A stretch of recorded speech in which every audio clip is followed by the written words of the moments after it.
willkommen in Berlin. Hello and welcome to Berlin. This is City Breaks Berlin, episode 14, Jewish Berlin, and I'm Marion Jones. City Breaks started life as a podcast, still is a podcast. It's slowly becoming a website too. And before I get going on this episode, can I just encourage you to have a look at said website, www.citybreakspodcast.co.uk.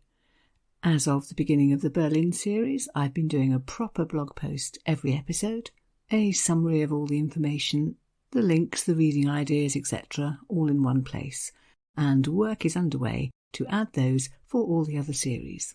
Yes, it is quite a lot of work, but I hope it's going to be worth it. And I'd love it if people had a look and let me know what they think. Anyway, Jewish Berlin. You may be thinking that we covered that in the episode on the Holocaust and Remembrance, which indeed is true, sort of. But when I was researching that, it struck me again and again how much more there is to the story of Jews in Berlin than that dreadful episode. And also how many places there are to visit in the city where you can find out more and go a little deeper into Berlin culture. So I decided it was all worth an episode in its own right. If you go round a Berlin cemetery, you'll be struck, I think, by the number of Jewish-sounding names that you see: Rosenberg, Rabinowitz, Blumenthal. You may already be able to name some famous Berlin Jews. Max Liebermann is perhaps one of the best known, the German Impressionist painter. Then there's Albert Einstein. Okay, so he was Swiss really, but it was in Berlin where he became director of the Kaiser Wilhelm Institute of Physics, a post he took up in 1914, and he lived in Berlin right up until 1932, when he renounced German citizenship and went to the US. And perhaps you already know that there is an annual event held in Berlin called the Day of Jewish Culture, celebrating the diversity of modern Jewish life: music, literature, lectures, films, all sorts of events aimed at both Jewish and non-Jewish visitors. So, in this episode then, a little bit of history and half a dozen places in Berlin where you can go to find out more. So then, los geht's, let's go. A good place to start is 1671, when 50 Jewish families arrived in Berlin. They had been invited specially by Friedrich Wilhelm, Duke of Prussia, who knew that they had been forced to leave Vienna and who thought that attracting immigrants to the city would help with the rebuilding that was needed after the 30 Years' War. So that was the beginning of the first Jewish community in the city, and the very next year after they arrived, land was bought on their behalf to set up the first Jewish cemetery on Große Hamburger Straße, a place that we'll be coming back to later in the episode. Jews continued to arrive in Berlin, mainly from all over Eastern Europe. They settled in, they set up Jewish schools, but began to teach in the German language too. And by the 19th century there was a large Jewish community in the city, clustered mainly around Oranienburger Straße, so that's north of Alexanderplatz. A very important year was 1866, when a building was put up known as the Neue Synagogue, so the new synagogue, in Oranienburger Straße.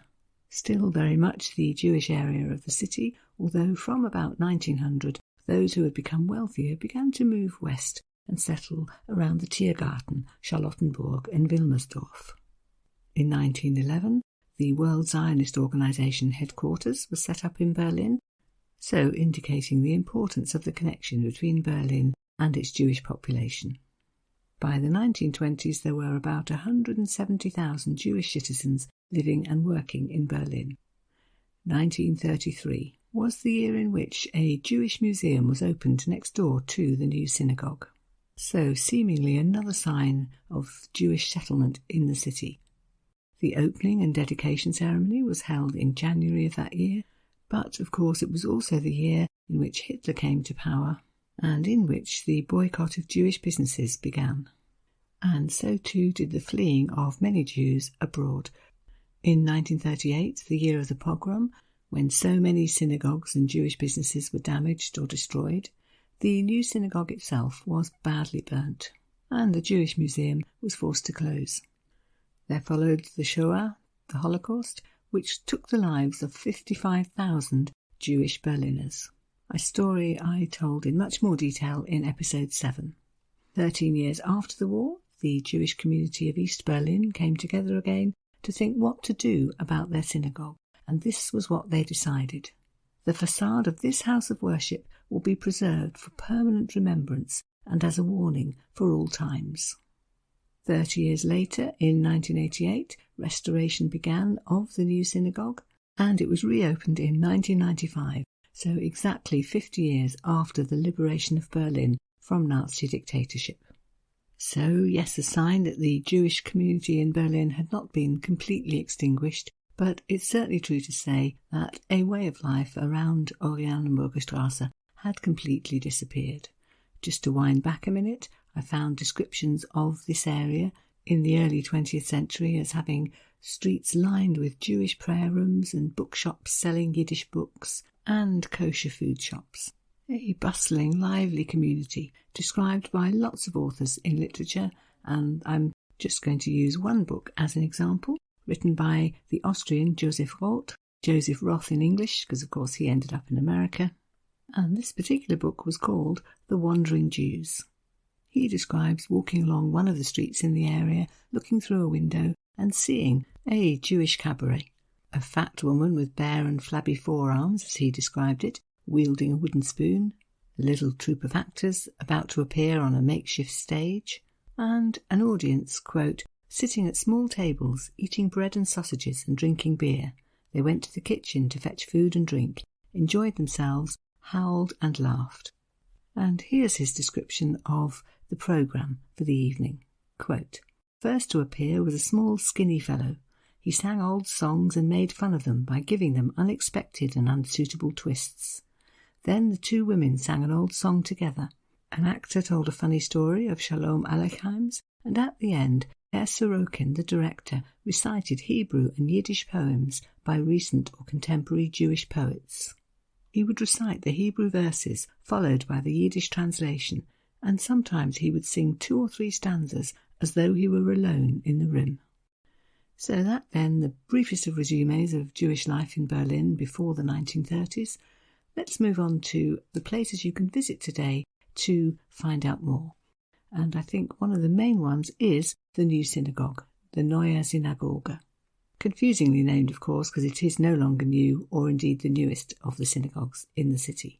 Anyway, it's in Oranienburger Straße, so that's the nearest U-Bahn stop, Oranienburger Tor, and you may well see glimpses of it from all over the city because it's that building with the beautiful golden dome. It is open to visitors. I'll put the link in the show notes, and it is no longer a working synagogue or only on very occasionally. It is more a museum, a cultural centre, a place to learn about Jewish history in Berlin. But a good place to start talking about it is to remember that when it opened in 1866, it was an ingenious design, a really sophisticated new structure with room for 3,000 worshippers. Its very lavish entrance facade, 2 towers topped with gilded domes, and absolutely the centre of the Jewish community in this area of the city. When it was restored after the war, in fact only the facade and the gilded dome were properly put back, there's enough left of the inside to make it easy to imagine what it must have been like, but really these days it's a cultural centre where you can learn all sorts of things. The story of the building itself is told, and just to pick out 1 or 2 details, there's a wood carving of the opening of the building in 1866, giving a sense of how many people attended. There are photos of the bomb damage from November 1943, and there is a heartening story of one aspect of the pogrom in 1938, which explains why the new synagogue wasn't completely destroyed that night. As the guidebook puts it, the interior hall was trashed, the ark broken open, the Torah scrolls desecrated, and the building set ablaze. At that moment, Wilhelm Creutzfeldt, a courageous Berlin policeman, prevented the worst by notifying the fire department, which extinguished the fire inside the structure. There's so much horror to the story of the 1930s that just that little detail of one Berliner who thought, no, enough, and did something about it is heartening. And you get the same mix of horror and a little chink of hope from this description written by Rabbi Max Nussbaum, who was in the new synagogue the day after the pogrom, and described what he saw as follows. We found the pews scorched, the walls blackened by fire and soot, a dead sanctuary, or so we thought until we walked further, lifted our eyes to the ark, above the ark, and perceived our own 20th century miracle. The eternal light was burning, had been burning throughout the 9th and 10th of November. As well as the events surrounding the building itself, there's a lot of material here to see on Jewish religion and worship. Here, for example, a description of the original building from the guidebook, describing, quote, the men's vestibule and prayer room, the immense space of the sanctuary, the several flights of stairs to be climbed to reach the women's gallery, colourful stained glass windows infusing the interiors with muted light. There are descriptions of the services themselves, which were based on what were called the new rites, meaning that there were Hebrew portions of the service, shortened, and also passages in German. The Torah desk and lectern are there. They've been partially reconstructed from fragments. There are the 4 candelabras which surrounded it, and the eternal lamp. There are pictures by Jewish artists, for example, The Prophet, Der Prophet by Jakob Steinhardt, and a self-portrait by Max Liebermann. There are lots of stories of the community who worshipped here. This one, for example, on the eternal light, which was originally suspended in front of the Torah Ark. Here's a quote from the guidebook. Donated in 1866 on the occasion of the new synagogue's dedication, it is inscribed Julius und Lydia Jacobi, 1866, Adolf und Cecilia Jacobi, 5662. That's the date in the Jewish calendar, of course. It goes on to explain who they were. The Jacobi brothers ran a cotton business located at Spandauer Straße No. 7. Their wives were sisters from the Schönlank family of Berlin.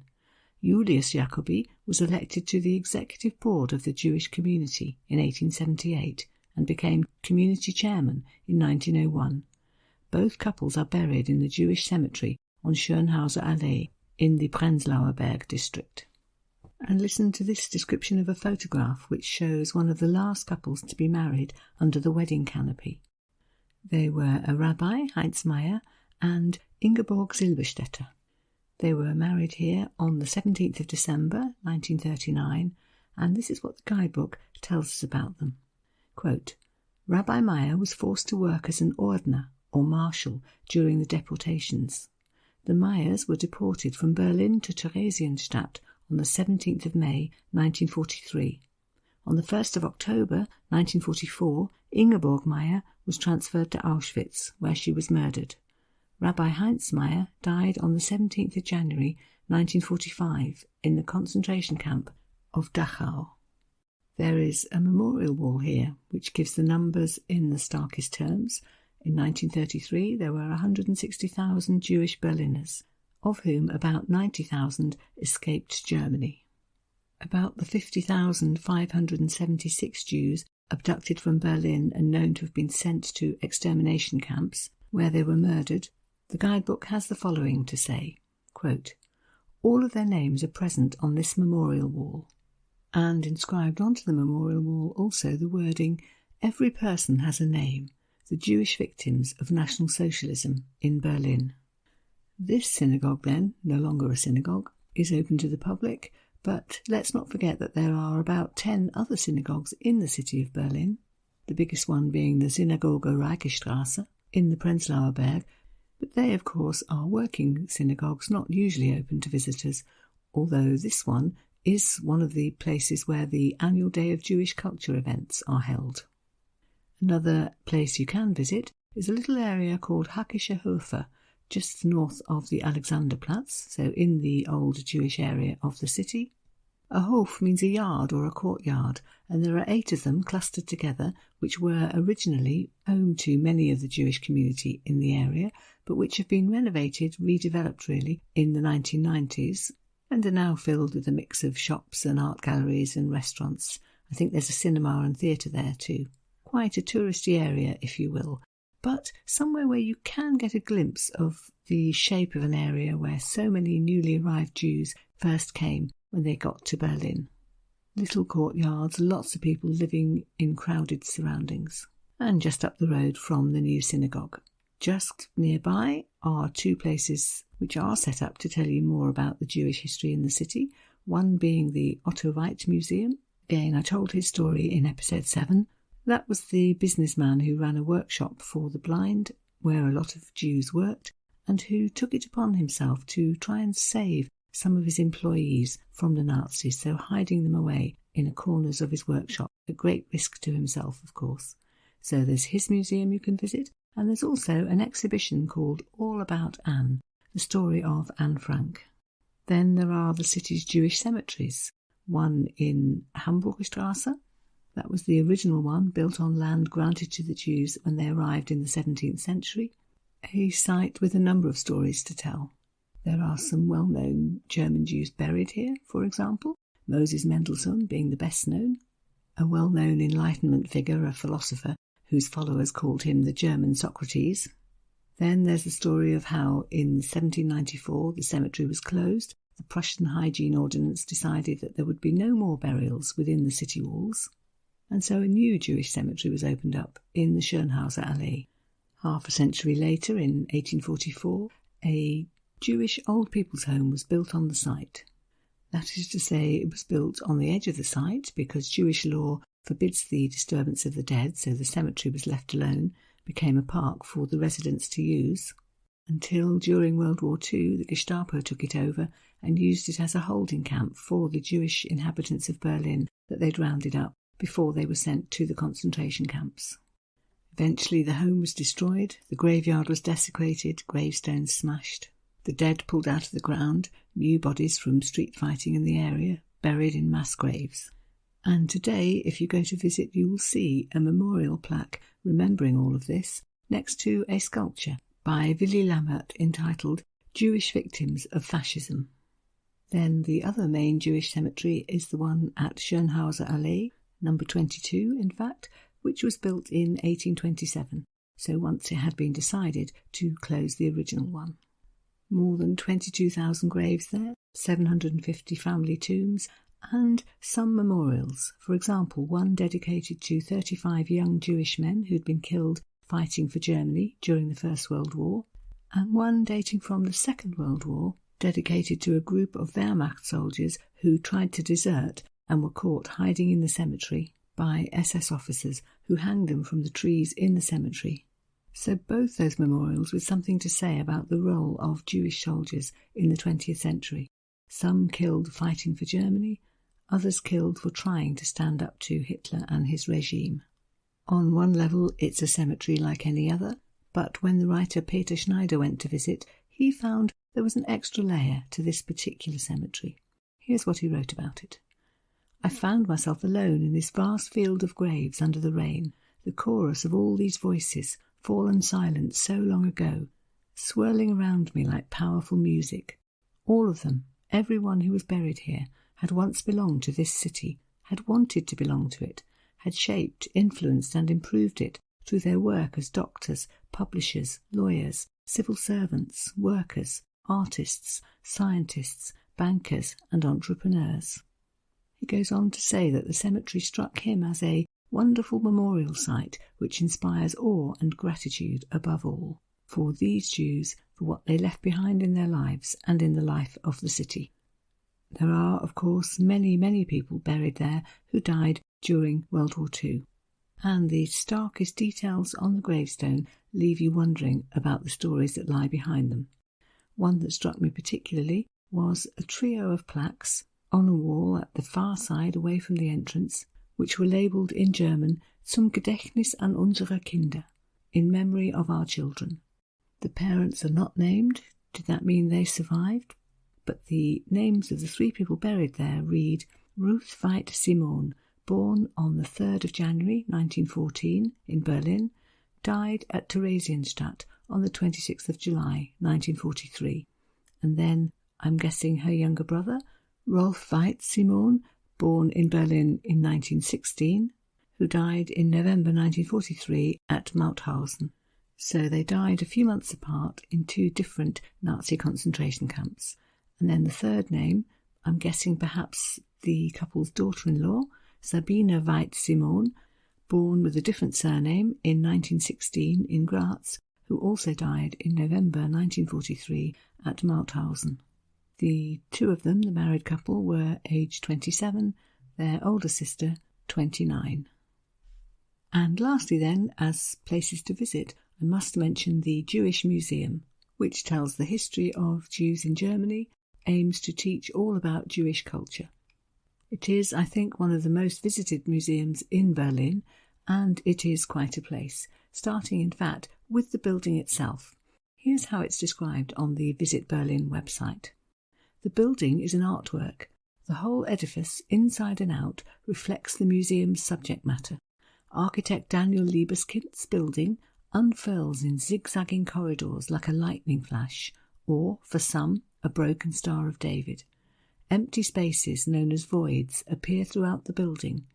These voids are not accessible until you reach the memory void.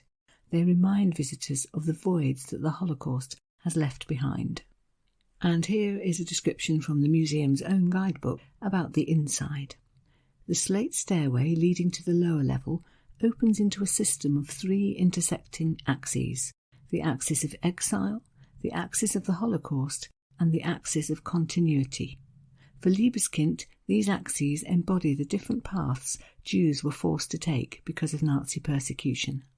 Quite deliberately, the only way into the museum is through this series of underground passageways where the story of the Jews and the Holocaust is told. On the upper floor, then, is a museum about all sorts of other aspects of Jewish culture. Perhaps giving a list of some of the sections up there will give you an idea. There's one on the Torah, prayer and practice, music, one entitled When Jews Became Germans, family album, Hall of Fame, art and artists, catastrophe, after 1945, and one at the end labelled What is Anti-Semitism? It's not by chance, then, that in the very first exhibition room, the central exhibit is all about the Torah, the most important scripture of the Jewish faith, consisting of the first 5 books of the Bible, from Genesis to Deuteronomy, and other writings from the prophets, for example, which together make up the Torah, a word which means instruction or law in Hebrew.